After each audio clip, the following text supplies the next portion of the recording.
True, yeah. It was good. It was good? Murakami San started showing me some more photos. Oh, do they? I'll have to send them some more.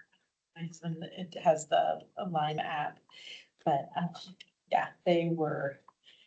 So this is great homework. Oh. So you'd be proud. Murakami San things. Yeah, I recognize that handwriting well. We are thinking we're gonna wrap up at one, or is Right, which we were so taken back. We were going to take them. to We'll the- see how long the conversation government- goes, but we may be a little bit after one. The top floor, whichever. Okay. I would have never Yeah, we'll imagined make this. sure. It was really Yeah. good. The next is, we don't have to finalize anything today. I was- It's just more of kind of getting that Sit down initial next to, brainstorm, like, the what dish we really want to dive station. into So at it's the super next exciting. meeting. And I'm trying to like listen to Yeah, his, yeah, it's really hard to, if you haven't, if you're not used to hearing a non-native English speaker Mhm. trying to talk through, and sometimes, especially Murakami San, he can be like overly confident in English sometimes. oh no, he was teaching us Japanese. Okay. well, That was yeah. the lesson Oh, we had. well, good luck with that. Yeah.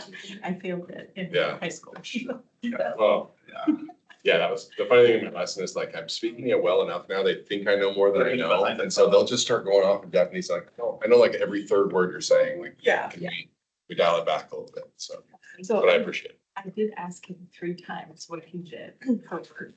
Oh, And he dodged the question. The 3rd time he said, I have erased my memory. And I was like, "You were perfect." no. Well, Sawada sounds like a professional landscaper, he's amazing. Yes, yeah, he was showing us. Yeah, I'm trying to think what work he did. Work, but I can't remember it. But it was the highlight of our entire trip. It was. Paul Porter is an associate planner there right now, Oh, really? so I'm coordinating with him and getting him connected. Very nice, yeah. Well, when they come here, whoever comes, I'm gonna help reciprocate. Yeah, I was like, oh, you came to Vancouver and you saw our fort, right, for our history compared to the large Buddha. And the fort's cool though. Don't- And absolutely, Yeah. absolutely, yes. Haven't seen it before.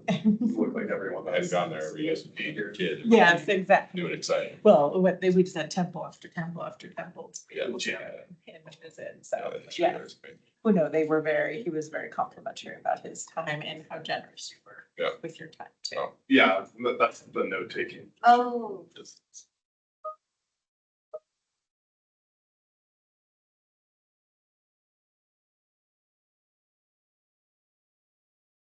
Back to Tokyo. ready to go? Yeah. All right, we're ready to go, guys. Welcome to our Lodging Tax Advisory Committee meeting. And today, it's March 11th. All right, let's get started with a roll call. Right, Chair Fox, Here. Janet Knefsky, Mike Bowman, Present?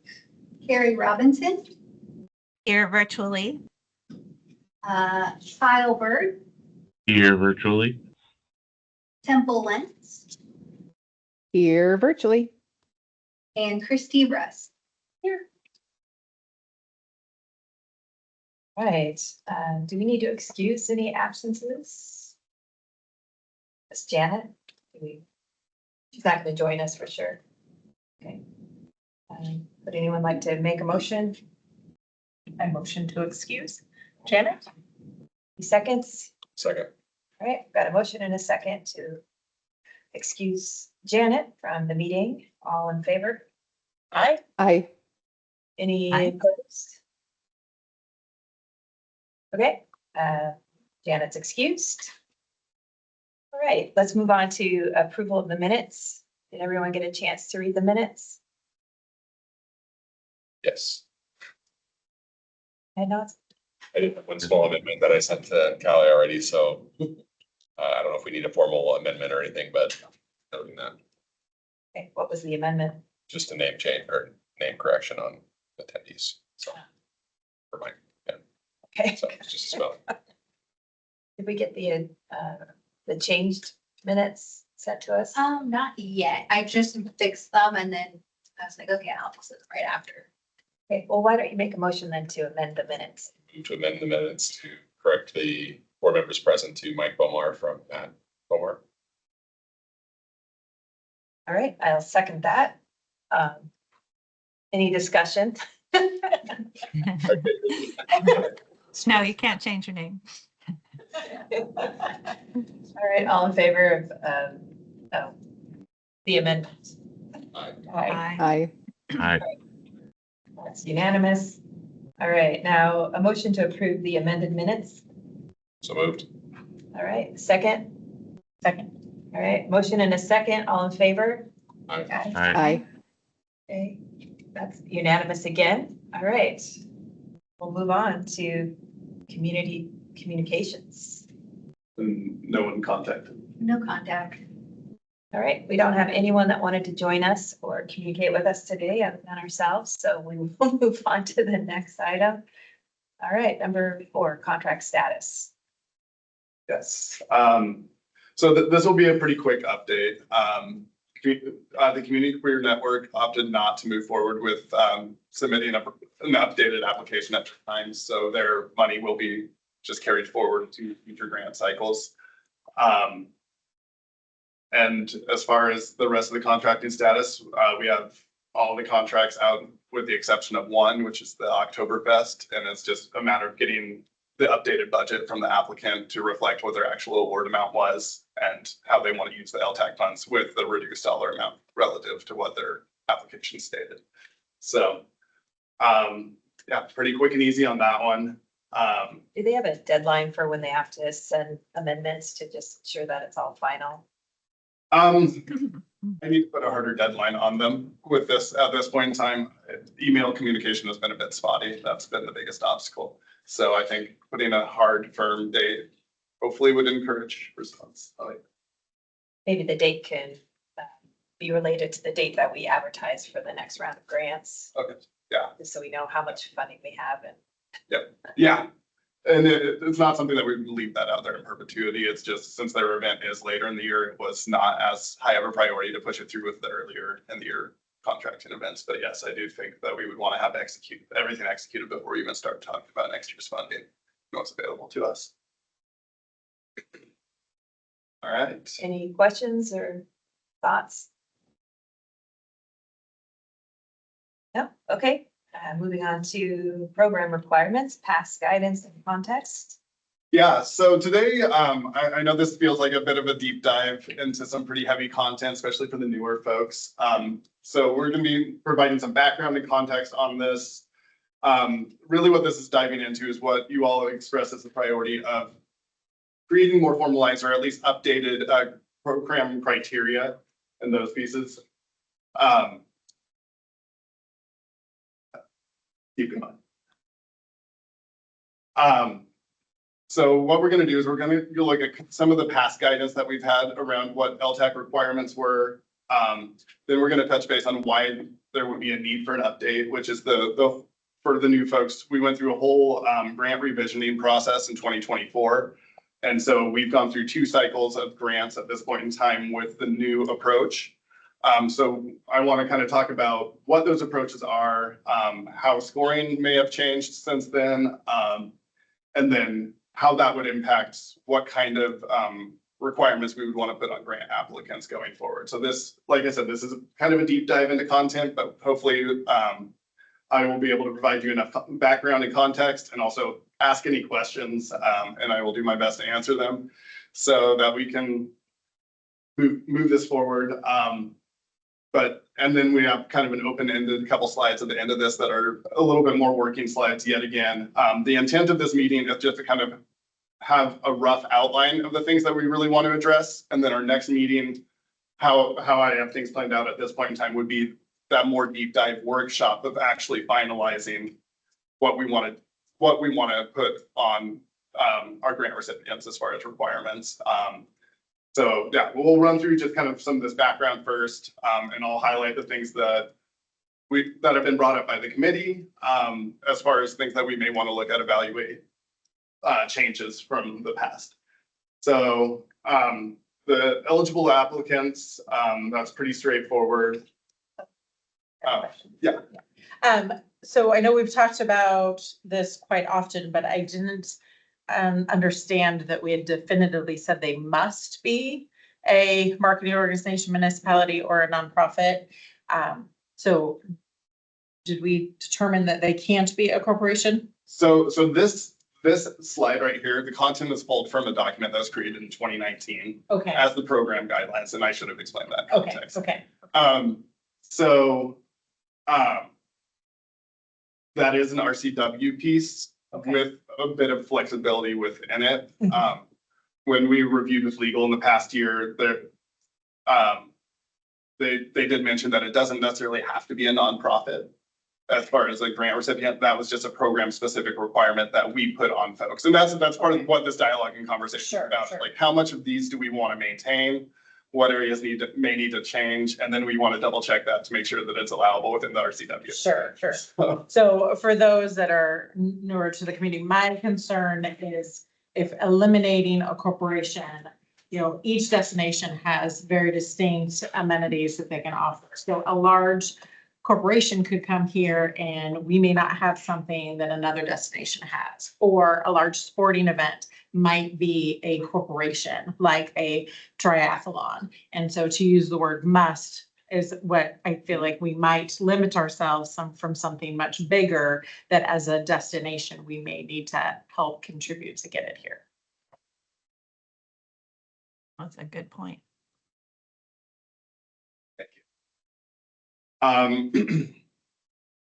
The other pieces, we've also talked about what other kind of financial commitment we want to see from our applicants, how much would be supported by LTAC versus those things.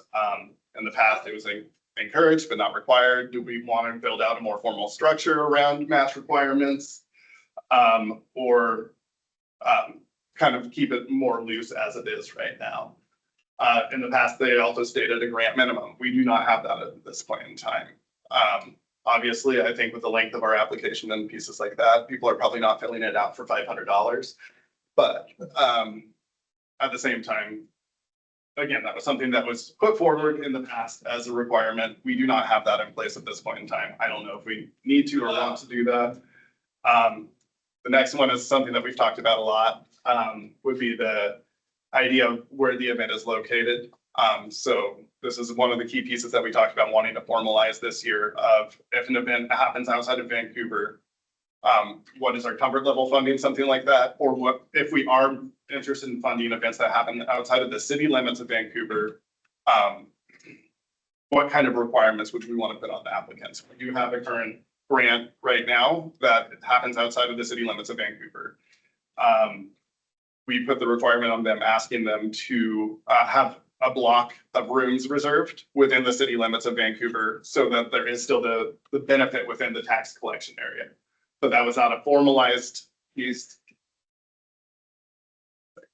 I don't know if you want me to ask questions at the end, so I No. don't want to keep interrupting. You're fine. So one thing to keep in mind is that we do have a very large facility within the county's event center.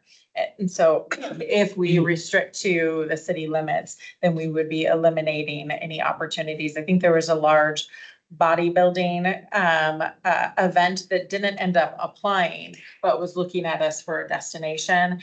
And there's not a lot of hotel rooms in that area. So we could then require anything that was getting a grant for the event center to have the guest rooms in the city limits, which would be kind of a natural selection for them.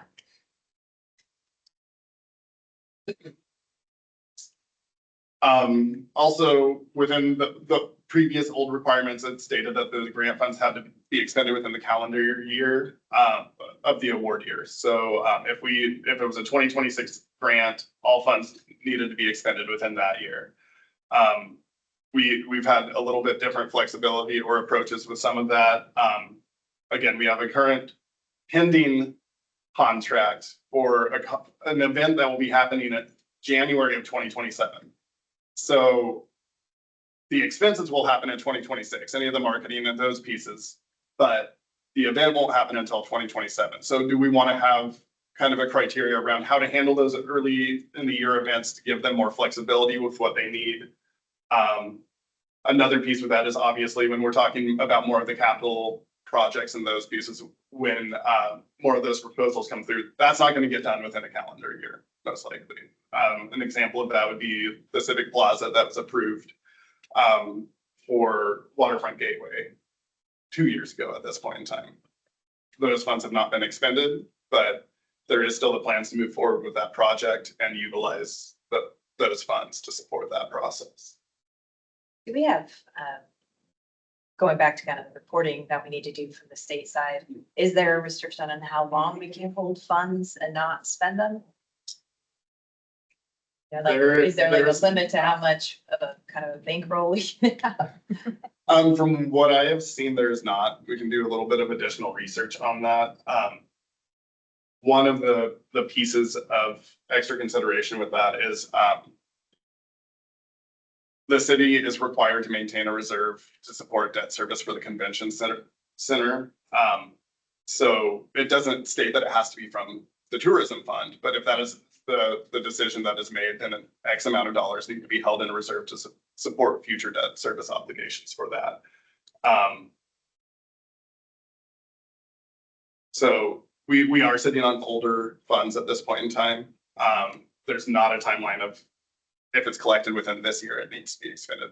And you're not sure if all of that reserve is entirely funded by this fund? I know that there is a cash reserve for the tourism fund, which is what funds LTAC activities. And the past information that was shared with the committee in 2024 is 9.4 million of that was being held in reserve for debt service obligations for the convention center. So just for clarity on the funds must be spent within the calendar year of award year. That is the current policy? or- That is the 2019 policy. We've been a bit more flexible with that, and Okay. Yeah. So we do anticipate, what I heard is that there's some that have previously received it that will be spending in either this year or future years, and that we're accounting for that appropriately and everything. And so with that piece too, that's also how we would communicate with folks through the grant process of if they have that flexibility, we probably should share that way. Some of the bigger events, like the one that's looking at happening in January is a soccer tournament. And so obviously that takes a pretty substantial amount of planning. That takes a lot of time to market. So if they know, they'll know in far enough in advance that they could apply for a grant at an earlier date, just to make sure that they have those secured funds and can plan larger events like that. Another area that has come up for discussion is also the idea of credit for lodging tax expenditures. In our contract, we state that it is a required thing that all written materials will credit the City of Vancouver Lodging Tax Committee or Lodging Tax Grant. The amount of enforcement on that has been variable. So we would want to talk about maintaining that requirement, how we would want to enforce it, those kind of considerations around that. Yeah, do we have a logo for our committee? They use the City of Vancouver. Okay.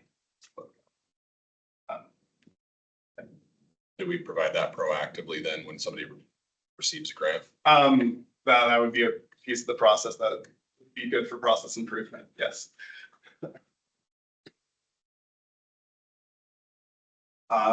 And then again, looking at the old requirements, the demonstrate potential to result in economic benefit. This is a part of our evaluation. This is a piece of why I set out like the scoring rubrics of some of the additional evaluation that we do for all of this.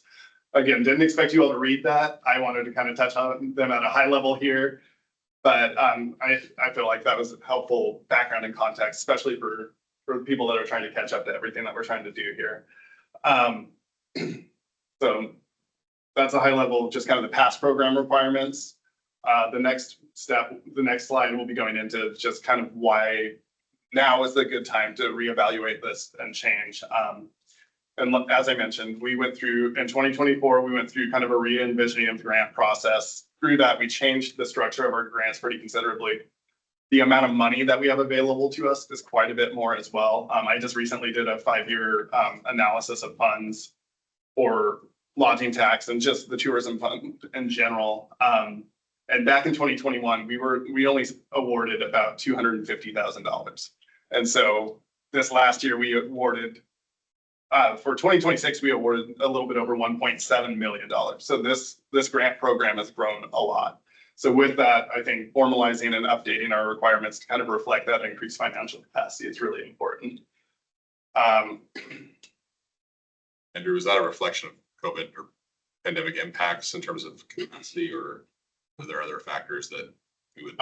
It was, I believe a big piece of that was building the fiscal reserve for the debt service piece. So the amount that was made available to the committee was not necessarily equal to the amount of revenue that was coming in. That's all.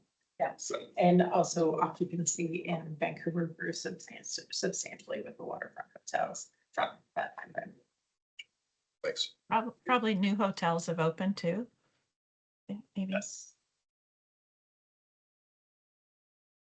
All right, so with this new vision, we divided things up into 4 different categories. There's different requirements for each category.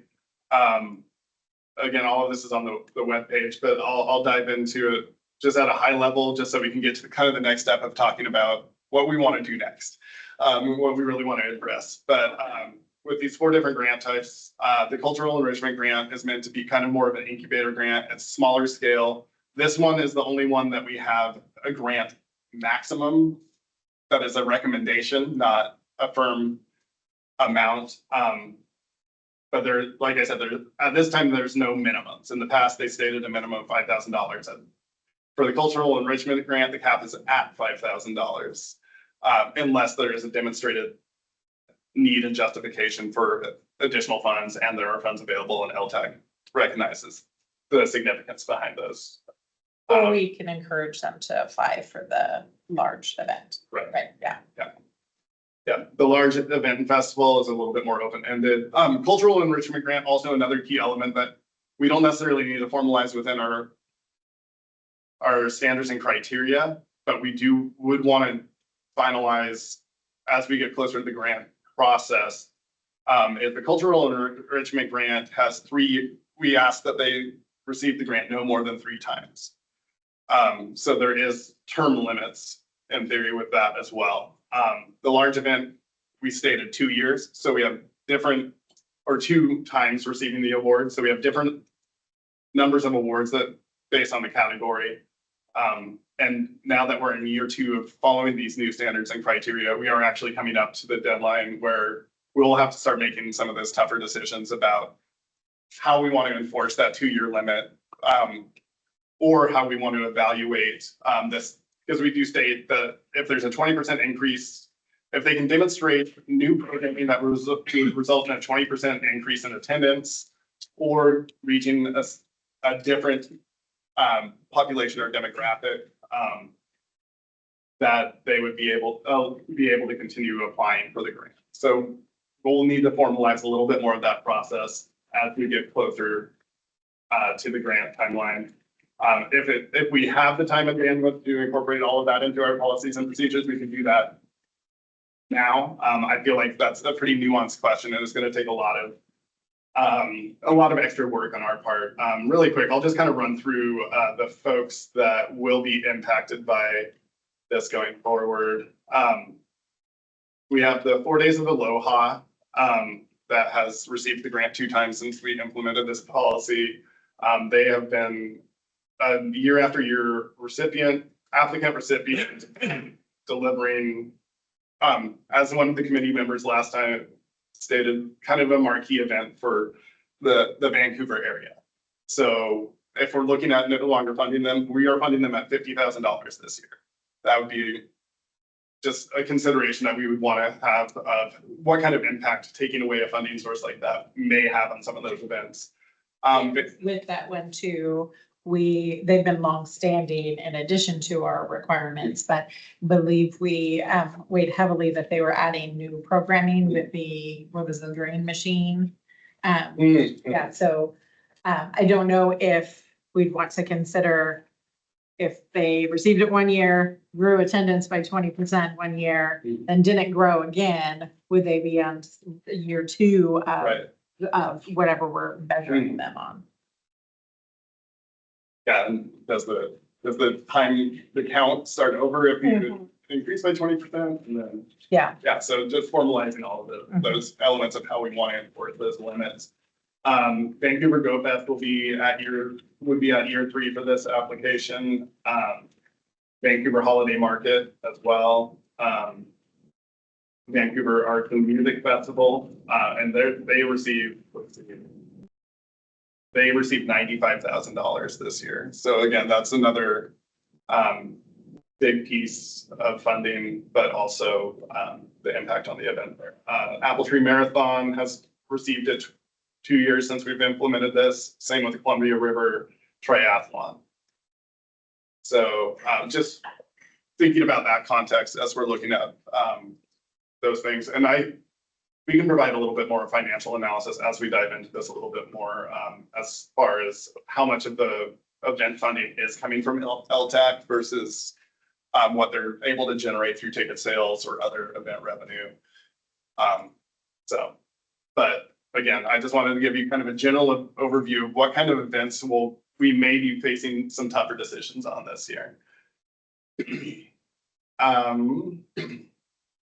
The tourism program and facility piece that's kind of two separate projects, but they fall under the same grant category. The tourism program is a short-term marketing program to boost tourism, and there's no caps on that as well. For facility, that needs to be either a city-owned or public facilities district-owned facility for capital improvements. If it's just operating, then it can be a tourism organization that's operating a facility. But as far as capital improvements to a facility, that needs to be municipal or public facilities district owned. When you say tourism organization, I know we just had the one tourism organization, but I remember the Aloha group, they had also proposed a van, and I was wondering if that could maybe in the future be considered kind of a tourism organization if they are just doing van tours, right? I mean, we can look a little more closely at the RCW, but I mean, it fulfills the tourism promotion element, which is the primary requirement for LTAC. So, I mean, tourism organization is really whoever's delivering. That's not a special designation by the state or something. No, not like the destination marketing organization. That Visit Vancouver does have a special designation, and that's what the tourism organization operating grant program is for those with that. Oh, so the van would not fit that tourism organization operating category. No, it would be a tourism program. Yeah.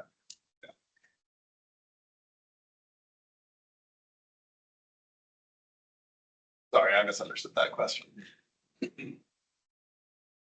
And then also, just jumping into the scoring criteria as well, I feel like if we're scoring folks on things, we probably should have some policies or at least criteria about how that is working. We do have that outlined a little bit in the scoring rubric, but this is an opportunity for us to improve the process of sharing that with applicants. So there's a little bit more transparency of what they're being measured on and make it a little more formal as well. So just at a high level, the alignment with the Visit Vancouver Destination Master Plan. So those elements are outlined in the application for folks. They have access to that process. And then we're talking about the alignment with the city strategic plan. I did this to shorten the number of bullets on here, but that encompasses a large amount of what our scoring criteria are. So that would be the equity piece. That would be the sustainability, climate change initiatives, transportation. All of those pieces are tied into the City of Vancouver strategic plan. See. We also are evaluating the seasonality and location part. That's been stated by the committee that that's a huge priority of really driving more non-peak season events and more events outside of the City of Vancouver. So how can we communicate that more effectively with grant recipients? How can we create policies or criteria that truly is moving that forward with growth? Would be a part of the kind of the dialogue around that. We do measure economic impacts. this last year, we provided an opportunity for folks to consult with Visit Vancouver as part of their application to go through just kind of an algorithm analysis of what the financial impact of their events would be. So I think we may want to look a little bit more closely about what kind of impact we're trying to make, and also what level of confidence do we have in some of those measures? Also, how much do we really want to emphasize and priority local vendors and those kind of considerations, and how can we communicate, again, as part of our criteria and standards, how can we communicate that with grant recipients? Make that clear from the start.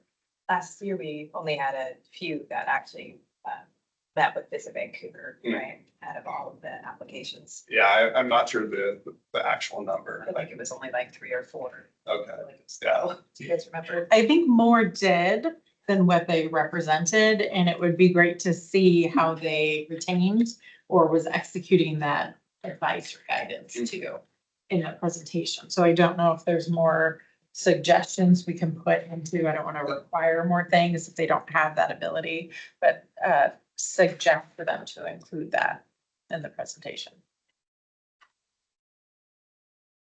And then a couple other scoring criteria would be just the uniqueness of the event and the marketing reach. So a demonstrated marketing plan showing that they are intentionally trying to draw folks from outside of the area, which are some of the key measures for the state reporting. But yeah. Andrew, can you help me understand uniqueness a little bit and the value of having a unique event? I mean, we get it from an interest standpoint, but not necessarily from an impact. Yeah, so the idea is bringing in events that are not just the same ones. Like if we're looking at, a lot of times we'll have 4 or 5 applications for a marathon or a 10K or something like that. Obviously, that's not an exceptionally unique application. So something that's providing something new or the opportunity to draw a different population to Vancouver. There was a time where you could see a lot of the events in Esther Shore Park, not related to LTAC funds, but it was like a brewfest after brewfest after brewfest, which they were all great, but a little bit of diversity in there would be good.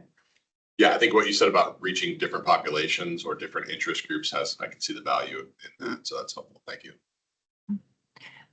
Just to put this out there, to tie this back to the ratepayers, is there an opportunity to have consideration for the overnight stays that it would generate? Or is that in the alignment with the strategic plan? Yeah, so the paid lodging nights is a factor on the scoring criteria. Okay. It's Probably in the. Yeah, that was a little bit more of a straightforward cut and dry. I mean, we could also look at what kind of requirements we do want to put on that. But the scoring rubric does break it down. Let's see. If it generates less than 25 rooms a night, it would receive 1 point in the scoring criteria. If it does 26 to 50 room nights, it would get 2 points. And just kind of a scale from there up to 5 points. Oh, that's great. Thank you. Yeah. But again, that can be evaluated a little bit more. That is one of the largest fiscal impacts of it. People are actually coming in town and staying overnight, eating in our restaurants, shopping in the shops. So definitely is a big element. So it is captured in a couple different areas because that also does factor into the economic impact measure as well when you're looking at the overnight stays. So let's see. Yeah, so at this point, I know I've run through a lot of different things and a lot of different information. Is there any other questions, concerns? Do we feel comfortable jumping into just kind of talking about what areas we want to address or? Sorry, just one question real quick. Do we distill or break down the strategic plan at all within the application or provide a link, or is there a summary, or do they have to read the entire strategic plan essentially to figure out? Yeah, there is a link. And I think I believe there's a fact sheet that at least it identifies like the high level pieces of what the elements are. I would be very surprised if anyone sat down and read through the whole document. But I'll look a little bit more They closely. should, it's actually. It's originally. Maybe I need to leave the room so you guys can talk about me freely.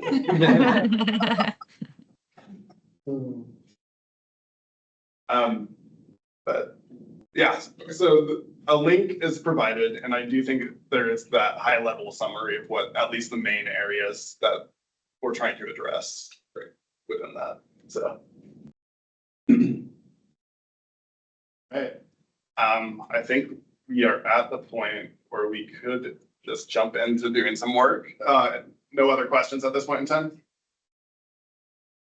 Okay. I'm gonna take over the sharing screen really quick. And hopefully it's really quick. Team, I'm going to have to excuse myself for a personal situation. So, but I'll look forward to the recording in the minutes. Thank you. Thanks, Gary. Thanks, Terry. Gary. All right. So this is a pretty similar setup to what I did last time. Is I have a couple ideas on here for things that we just kind of prompts to start the conversation. But yeah, I'd like to open it up. Like I said, I know we just worked through a whole bunch of background information. I'd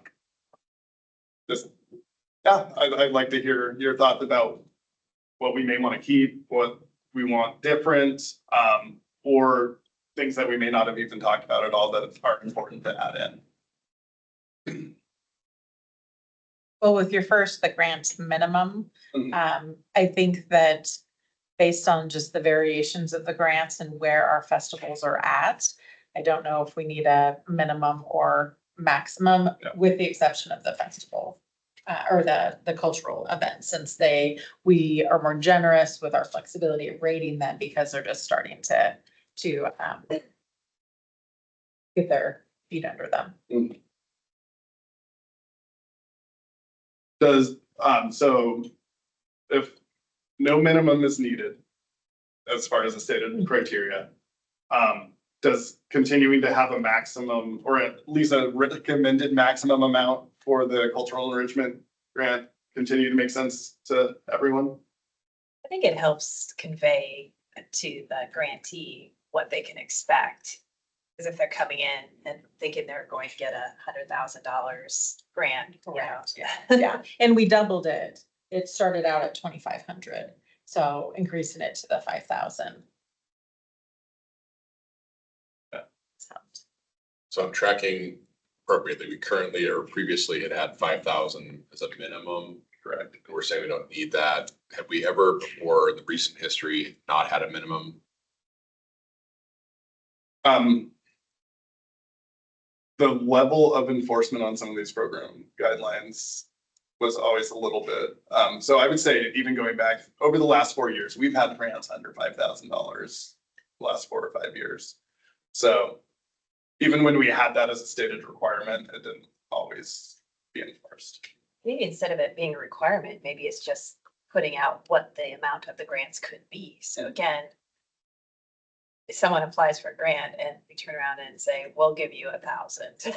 Like now they felt like they wasted their time, right? Yeah.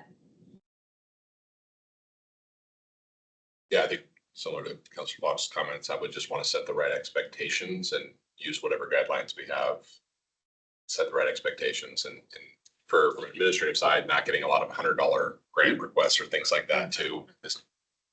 To your point, there's kind of a built-in with the application, probably a deterrence there, but want to see 200 applications or something that follow the spirit of the intent.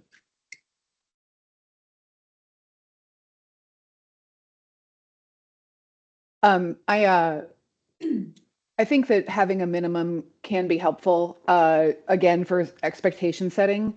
Also, for the most part, larger and more established organizations aren't going to ask for less than 5,000 anyway. But if it's a smaller organization that does, The city also does have other grant programs. They have the community, I don't remember the exact name for it, but the community grants that I think could be 500 or 5,000. It's not a direct lodging tax overlap, but for a lot of these smaller nonprofits, that intersection can probably work.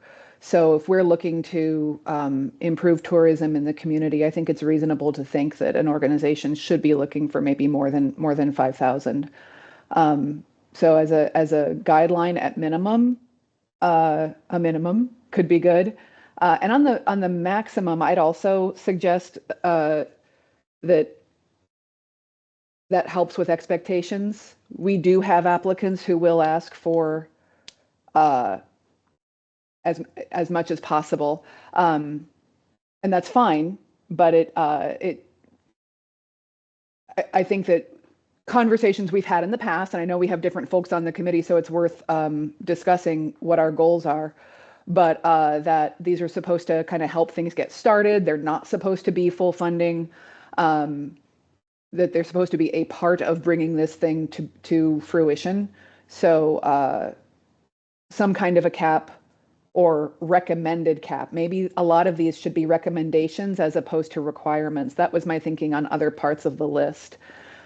We probably do limit ourselves if we put strict requirements on things, but I think some of these guidelines exist for a reason that we can talk about when we get to the other specific ones.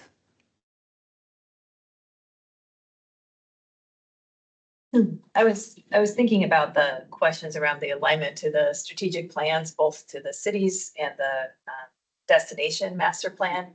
It didn't feel to me that most of the applicants had reviewed them or they didn't respond to them at all. And so as a reviewer, I felt like I was doing some, research to see if I could, how much alignment I saw with their proposal.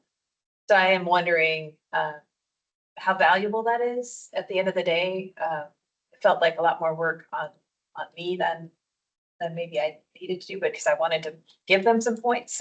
So versus I think if I was like a teacher, which I've never been a teacher, I would have just failed them and given them no points because they had not addressed it, right? That wasn't my role. Yeah. What did anyone else have any thoughts on that one? I have thoughts on that one. You go. Mine was gonna be more on the maximums. I don't know if we put anything about typical grant ranges. I think I agree with Temple's comments, but also just wonder if we could retain some flexibility by just like setting some expectations, but not setting requirements. And there might be a way to approach it. On the master plan strategic plan, I agree. I think my preference would be they do the work and articulate in some way how that is tied to both, but And if they don't do the work, do we just not give them points? That's the, I mean, I think that's fair. I haven't been If subject they're to given the wrath of a upset applicant yet, so. well, I'll give you an example. So let's say, the applicants did, it's a pretty good application. They're scoring well on time of year and number of heads and beds. And so it's looking pretty good, but they didn't fill out anything at all for the point value for strategic plan alignment. So now they've just lost some points. And so now they might not be in the top 10 that we're going to fund. So you're kind of like, well, but then you can clearly see from reviewing their application that they are in alignment with some of these. Of course they are, because they've scored well. So that would be my leaning for filling in where they didn't. But then we've also had a couple applications, and these are perhaps some of those that were angrier with us. But they, in their opinion, thought that they met they were in full alignment with the entire strategic plans of both. Like they came in strong, and they said, we meet every single one of these points that you have in your tourism destination master plan. Now, whether or not we agreed with that or not was where, again, as a rater, I was like, well, I don't really agree, right? And so I didn't give them full of credit as they thought they should get. So those are my two kind of, not sure it was super valuable, again, given how much energy it was around that question. We have the opportunity to send it back to them for like reiteration. So for example, the example that you gave where it was a good application, but maybe they missed linking it to the plan, can you send it back and say, hey, we're missing this whole section, you know, you got 48 hours or something like that?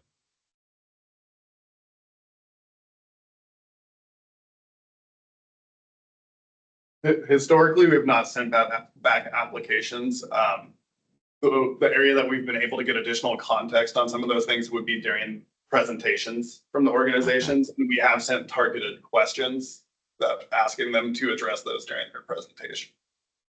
And they're able to make up points during that presentation then on evaluations, or is that separate? It's more along the lines of how much funding. Usually the presentations are more about the funding. The funding level at that point, yeah. Okay. Christy, you and your. Yeah, the sustainability question, being in alignment with our sustainability goals. Sustainability is very important, but to acknowledge that events, it's very difficult to enforce sustainability, and it's also very costly for an event. And sometimes we're limited to the structure and the services that are around that event location. So I found it very challenging. Each one of them would say, I'm using, Waste Connections, for example, and we're going to have recycling. So that's a requirement of the event, but is that really focusing on some sustainability efforts? So by the nature of events, it's really hard to score them knowing what they're up against trying to be sustainable. There But was, that's something that everybody is going to have the same trouble with, right? So if we have somebody though, so everybody's going to get essentially the same score, but then if you have somebody that's able to do a better job or has better tools, then they would get more. So it doesn't really like hurt anybody abnormally, does it?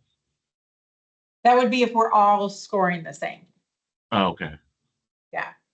Yeah, and there are some events, like for example, the Arts and Music Festival, they heavily work with C-Tran to encourage the ridership there versus parking and individual cars, those types of things. So there are some that do extra effort to reduce their carbon footprint, but for the most of them, they just don't have necessarily the resources.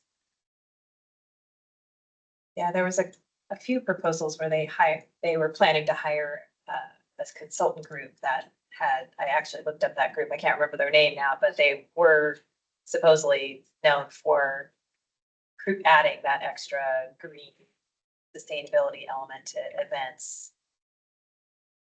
But like I said, at what cost, I don't know. Well, even just tickets, there are several of them that are still paper tickets versus that's expensive to go onto like a Ticketmaster system or whichever the electronic options. It's just a lot of extra expenses that they could be asking for funds for, but it's really hard on the event side to navigate through sustainability.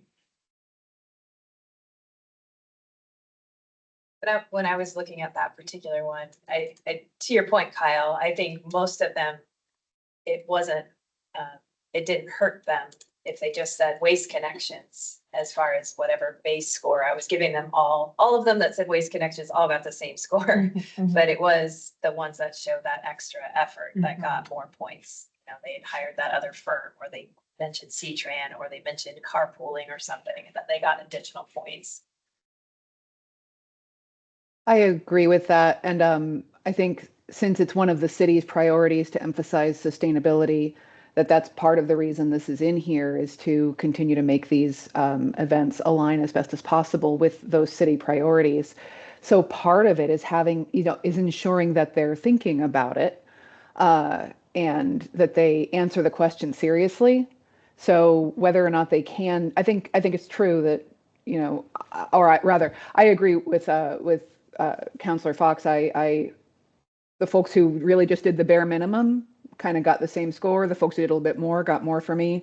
The folks who didn't even acknowledge it did get less because they should at least be acknowledging it, even if there isn't as much that they could do to align with those city priorities.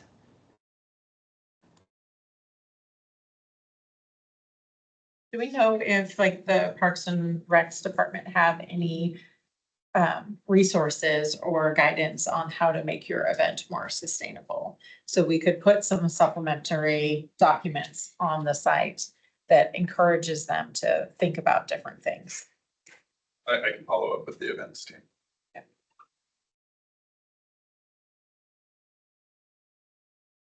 Let's see, are there any other things that we?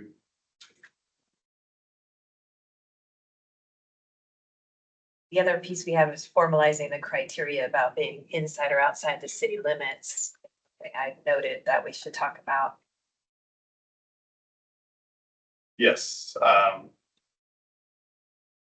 And I just put out that at least from a lot of our discussions, it seems like we're all pretty much in alignment that if it's that we could be in favor of an event outside the city limits if, and then the actual mitigation measure would be the room blocks. That's what I've been hearing from everyone. If you guys don't agree, it's time to talk. Yeah, I would definitely support if it didn't have a room, if it was outside the city limits, didn't have a dedicated room block, that we wouldn't consider it. I think that's fair and reasonable. And my other question is just, I don't know, does any other jurisdiction collect, besides Vancouver, collect lodging tax funds like Camas or any other of those yet? Camus does, Camus does, okay. but that's just because I work for Camus. So we may also want to, and I don't want to get too far in the weeds, but we may also want to say, we can't do it for anybody that collects, so within another jurisdiction that also collects lodging tax or something like that, right?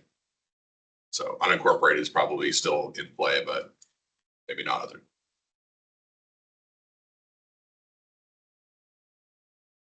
Sorry, I didn't articulate that great, but I think you know what I meant.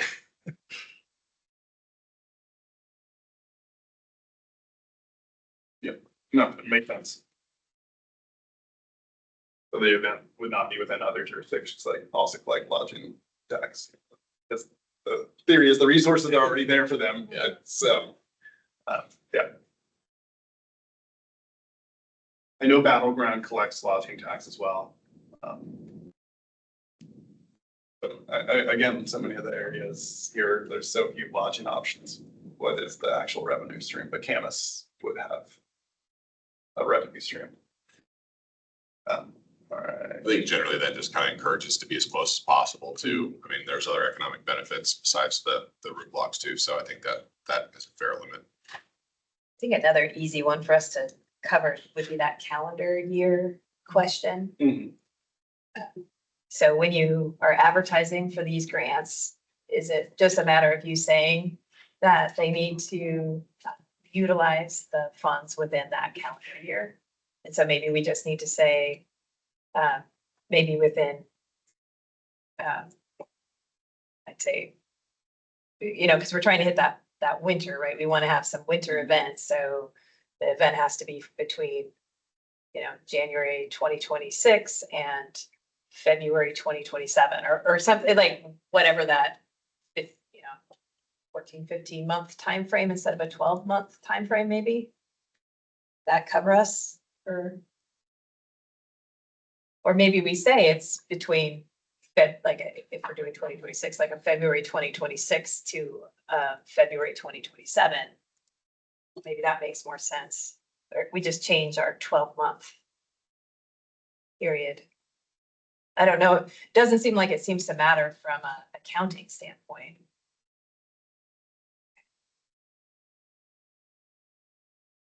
And the only area that there was a little bit of a sticking point, and at this point, it's a non-issue, but it was gonna require additional research or at least additional guidance from the state reporting mechanism.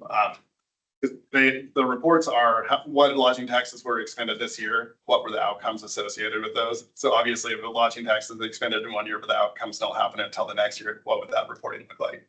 But that being said, the state has suspended all reporting on lodging tax dollars at this point in time. So I will be giving additional guidance, at least on what we should be collecting. But if we need to continue collecting the same data, and are there going to be other reporting requirements around that? Do we just need to maintain that record? And then I can get a little bit more to the bottom of like if there are expenses that happen one year, but the outcome's another. But I'm sure that's not a unique scenario. I'm sure they have a best practice of how to report for that. So. Yeah, so it might be nice to just explore if we can change our 12-month period to not be a calendar year.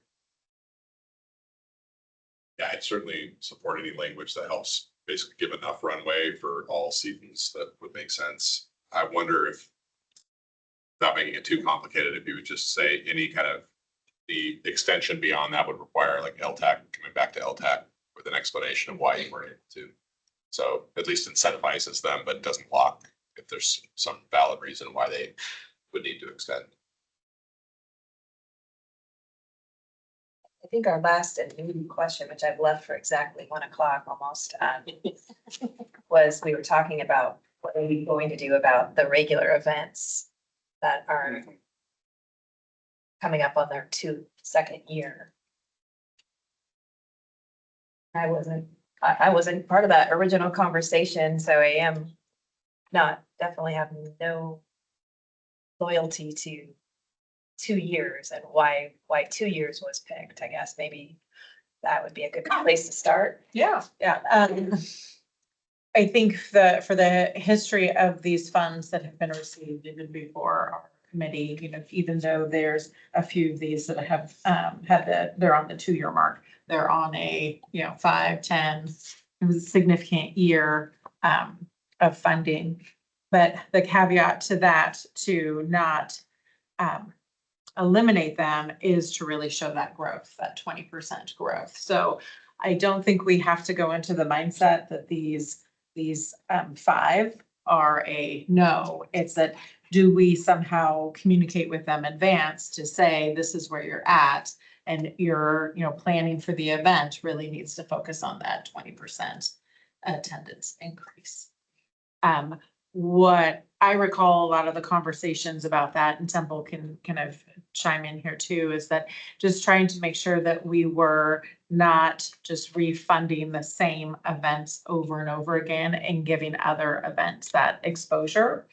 But we also aren't seeing an overwhelming amount of applications for new large equivalent events too. So I don't know if you have any thoughts there. Yeah. Temple. I agree that that's where a lot of this came from, is that well, it came from seeing a lot of recurring applicants and being concerned both that continuing to fund the same organizations over and over limits opportunity for others to get in there. And also, coming from a nonprofit perspective, well, of course, one of the best things you can get is ongoing funding. If the nonprofits start to rely on that as recurring funding and begin to kind of think of that as always going to get it, then that creates a lot of instability, actually. And so if it doesn't go, and since this is a volatile funding source, theoretically, where the amount we have available can change year to year, I don't think that it's responsible necessarily for us to create the appearance that this can become a sustainable recurring funding source, at risk of these nonprofits and their stability. But also, though, at the same time that conversation was occurring, as I recall, the amount of funds that we were talking about dispersing was a lot lower.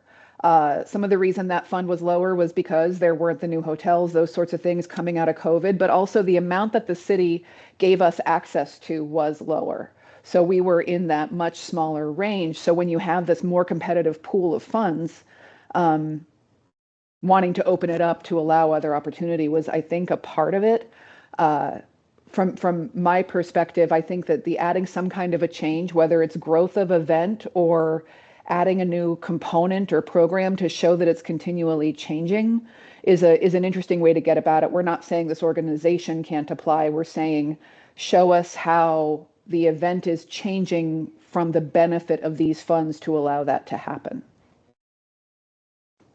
I did appreciate that as a challenge question to some of those events when they, because it felt like they rose to the challenge and said, yes, because we want to continue getting this grant fund. Here's the new thing that we proposed. And I thought that was actually pretty interesting. I don't know how many times we expect them to innovate though. I'm not an event person, so I don't know how difficult of a lift that is. It felt Well, like it might have been a pretty big lift.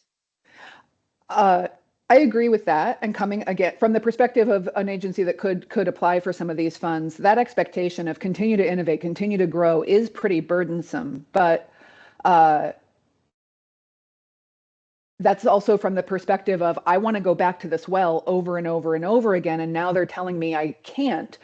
I'm upset about that. I mean, like we've had that conversation here, but if part of our goal is to increase access and opportunity, we should consider that. I can argue both ways.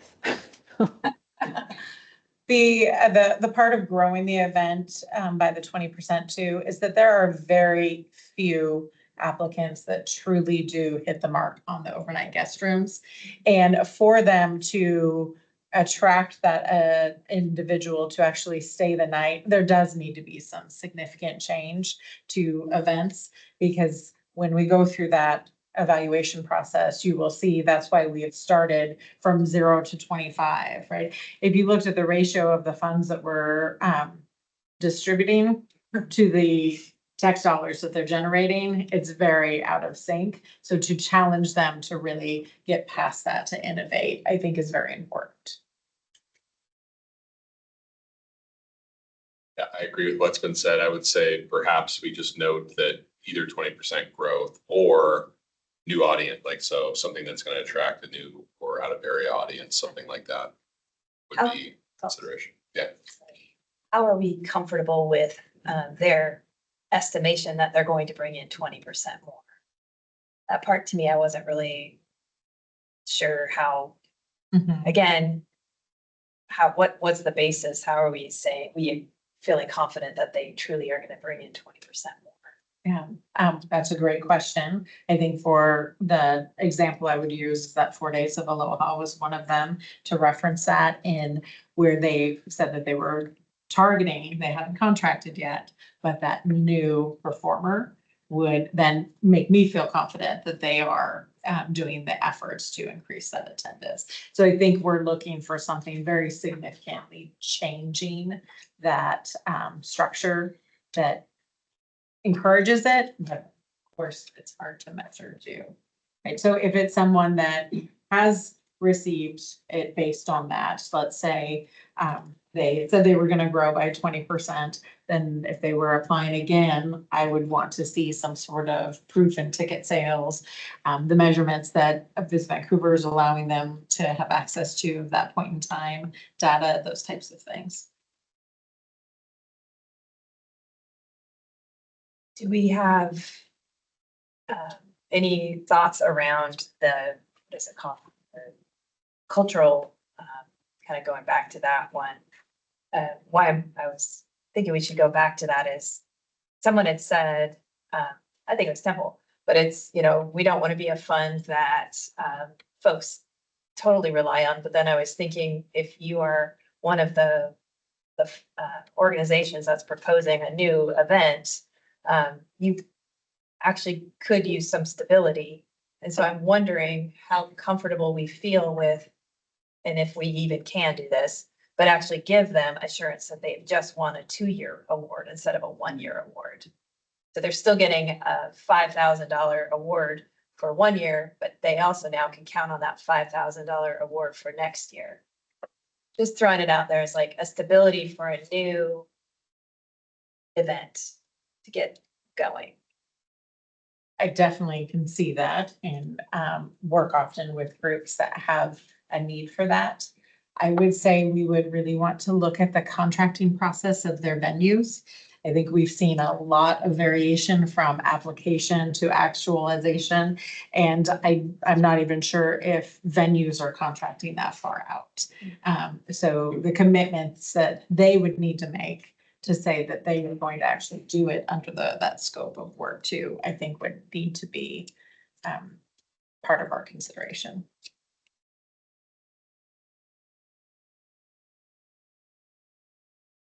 Yeah, I think that's a lot of good things for us to discuss, and just kind of. Hopefully the next meeting will get us to the point where we're closer to a final list. I just want to look really quick on the process improvement. I know we're past 1 o'clock. I know we're technically booked until 1:30, but I just want to do just kind of quick run through on some of the other process improvement items that we could talk about. Part of that is the credit clause, obviously, in our contract. Are there any initial thoughts, feelings about how we would want to enforce that? Like I said, historically, it's been a little hit or miss. At this point in time, the idea is that we require them to submit any written materials that they've developed with their final report. Again, sometimes that might be a little late in the game to truly evaluate, like we may have already reimbursed them at that point in time. The other side of it too is it is a contracting clause, but so how can we enforce that? Or what is our level of interest in doing it as a punishment? Or would it be something that would potentially impact future applications? Like, we saw that you received this award. We didn't see any credit on any of your marketing materials. This would result in this kind of impact on your scoring for your next round. So just kind of multiple different ways that we can look at it. Again, we don't need to dive into it in incredible depth right now. Next meeting, like I said, it's going to be more of a final workshop to work through, try to get as much final detail on these things as possible. And then from there, we would, well, I'll do that on the final, on the next steps. Quick recommendation right now would be just a kind of a percentage, perhaps penalty, if it is caught before you fully paid the grant. And then if you have already paid the grant, then to your point, maybe it's the future application that where they get a deduction. And yeah, if we have to want to fully discuss this next time, maybe that's something we can think about. Another piece that came up this year of just identifying the kind of things that would constitute a scope change. Obviously, like what we ran into with the Queer Community Network, them needing to scramble and find a completely different location or date or the combination of the two. That was a pretty substantial scope change. So we wanted to have a little bit more of a formal process with it. But it would be good for us to kind of build out how we want to approach those things in the future. Any other items that we feel like we would want to formalize a little bit more? I'm not sure if it falls under this category or not, but we've talked about outside of the debt obligation, a reserve fund.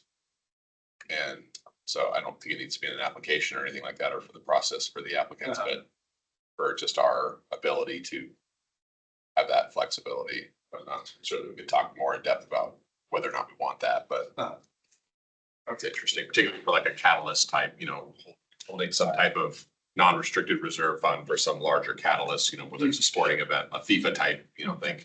Yes, Mm-hmm. but we know it's coming. Mm-hmm. Like Some of those have very long runways too on them. So Sure. Okay. Absolutely. or even for just small amount years, right? So you think, pandemic or some other outside force causes a lower number of hotel room for a single year, just to create some stability to be able to generate, not be lagging in terms of our ability to create some impact for future years. Mhm. And that was one consideration with the awards this last year is with the industry projecting 3% decrease in overnight stays, we held in reserve. We didn't fully fund all of the amount of dollars that we had available to us. And so, yeah, having a more strategic reserve like that makes a lot of sense. Okay. Like I said, I know we're getting closer to time, so we don't need to spend a lot of time on this. We'll devote the majority of the next meeting to talking about all of these topics again, but hopefully get it a little more clarity and true guidance of what we want to enforce. So just a quick upstep overview. Next one's gonna be that workshop style meeting where we're sitting down and hopefully having a final list and final decision on what each one of those items are. We've kind of done that initial brainstorming. We've presented some different ideas. So we would want to get as close to final as that as possible. From there, the next step would be finalizing the standards and criteria, and we can talk about whether we want to do that as, if we get it far enough in the next meeting, is it just a matter of staff compiling the document and then sharing it out for approval? Or is it something that might require additional work still? And then we might want to look at having a subcommittee work group to just kind of get things across the finish line, take all the feedback from all of the different members. That would be, again, staff-led idea, but we can talk about that next meeting, what our comfort level with that is. And then, depending on that piece, if it is just something that staff can quickly compile, we'll be approving kind of the guideline document at the May 13th meeting. If it takes additional work, we would probably be pushing that back to June 10th. That way it's all ready and available for us for the next grant cycle that starts in August. Really quick, I just want to give you all a more thorough overview of kind of what the next steps are. The contract. And I'll add to you, next meeting too, is kind of what I had asked last, my first meeting with you guys was, if we do have this scoring system and we feel confident with it, would we actually have some applicants that are, they've met the scoring, and they just immediately are awarded and they don't have to come in for the interview? Mhm. Mhm. So just throw that out there. Yeah, and Threshold, the rest of you still. we'll dive into the grant process a little bit more in June as well. Okay. So some of those pieces might fall into a little bit more into the grant process, but this is just kind of a high level overview of taking what you all shared with us last meeting. I wanted to give you a little bit of a quick picture. This is still not final, it can be adjusted.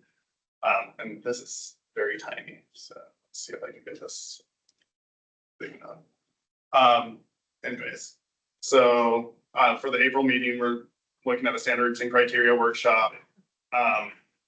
Then determining the next steps. May 13th, at this point in time, Visit Vancouver is going to come in and they'll do a presentation on just the state of tourism and destination master plan progress for you all. Also, what I would like to do is I want to do kind of more of a partner recipient panel. Visit Vancouver is already committed to being a part of that. I was thinking we could invite someone like 4 Days of Aloha to come in and talk about what they're doing, maybe VDA to talk about. What I want to use this panel for is kind of an opportunity for us to pick people's brains about what has made the event successful or what is working in different areas of town that could be implemented to increase events outside of downtown or off-season events.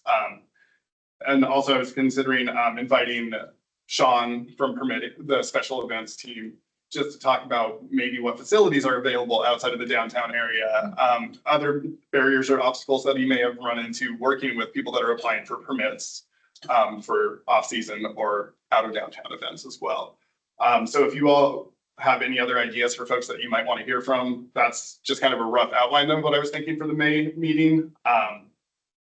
But yeah, and then for June, like I said, that's when we're going to really dive into a little bit more of the grant application process and just the budget picture. All budget requests are due by June 21st. So this meeting is a good time for that so that we can kind of formulate what kind of requests we want to submit for the committee funds at that point in time. I'll provide a lot of the information that I found from the 5-year analysis and just kind of give you a current snapshot of what the fiscal picture is for the funds, what may be happening going forward. And then we're going to do the goals, strategies, those pieces for application. So this calendar that I built out, it's a combination of meeting schedule, but then all the orange events are specific to the grant process. At this point in time, this is it can be open to change, but we're looking at canceling the July and August meeting. That way you all have kind of the summer months to do your thing. We'll post and get the applications out very beginning of August, because we're looking at getting them to council the first week of, yes, the first meeting of December. So second week, but first meeting of December. And then right before we start the scoring process, we'll do, again, we'll talk about just the grant. We'll look at okay, sorry. So in June, we'll kind of start that initial conversation of putting holds on calendars for the review process for presentations, those kind of things. Understanding that things will change. So we'll revisit that again in September, just to make sure there aren't any major conflicts that we need to change those dates or move things around. I'm looking to get some guidance from the city manager's office at this point in time on just kind of funding priorities of the city. That way we can kind of get a more general snapshot of really what areas they're trying to emphasize and what they envision these funds supporting. Meet city council. Yes. Okay. And then from there, we'll probably do kind of an update of some of the city projects and priorities. And then may bring in parks again to talk about the permitting process. We'll see about time constraints or whether that fits or not. And then October, November is a heavy 2 months for us. At this point in time, I noticed going through this process, we have a meeting scheduled for Veterans Day. We're gonna have to cancel that. But that is right in the middle of our whole application process reviewing time. So I feel like we can fill that in when we're talking about the June event, the June scheduling, just to make sure that we have enough days and holds put on the calendar. So there will be 3 LTAC meetings most likely coming off of your calendar. The July, August, and November ones. November will be replaced by multiple ones. And yeah. So Were you planning to be in front of city council, like in May or June timeframe? Is that how you're going to get feedback? Or is I was something planning more it would be detailed? more of a memo process. And yeah, if you want to help facilitate or give me ideas about how we can best do that, that would be All right. helpful. That way, I mean, we're making recommendations to city council. We want to make sure that what we're recommending aligns with what we forward. So that's just kind of a high level of where the year is going. I can share this with you all if it doesn't meet what you're thinking or what you're looking for. It's flexible and we can move things around. Try to be somewhat intentional with how we built out the timeline and the process with it, so it actually applies to what we're most focused on during that time. But yeah, that's where we're going. And then just the last, just reminder for you all, we are still recruiting for 2 new board members. The very last slide of the presentation that I sent out to you all has a link to the boards and commissions webpage. If you know anyone that you want to send that link to, great. I'll be at an event next Wednesday for just an open boards and commissions general open house. So if you have anyone that's near the Cascade Park Library and you want to send them, I can talk to them. So. I think that's all our business then, right? Yeah. Okay, So. all right, let's adjourn. Thank you, everybody. Thank you. So are you familiar with the circulator Cambridge Island? I can't. I've heard of it. So I would just